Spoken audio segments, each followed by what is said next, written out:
এই মোহাম্মদ অলিয়ার রহমান এখন চারো ধরতে নামতেছেন। দেখা যাক চারোই কতটা মাছ পড়ে। তার বাগদা চিংড়ির খামার, তিনি বাইরে থাকেন ঢাকাতে। দেখা যাক এখন কিরকম মাছ পড়ে। বাগদা মেলা পড়েছে। হ্যাঁ, দাও দাও দাও দাও দাও, অনেক পড়েছে অনেক পড়েছে। হ্যাঁ দাও, হ্যাঁ 30-40টা পড়েছে এক সার। হ্যাঁ পাইতে দাও পাইতে দাও। এখন চারো ধরা শেষ, তিনি উপরে উঠতেছেন মাছ নিয়ে। এখন মাছ দেখানি হবে, চিংড়ি মাছ।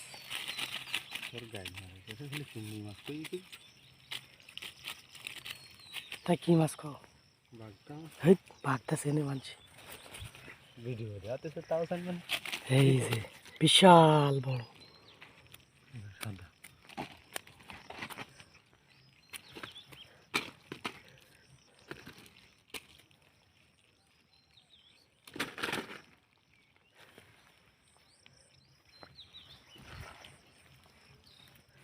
ওই দুটো দিয়ে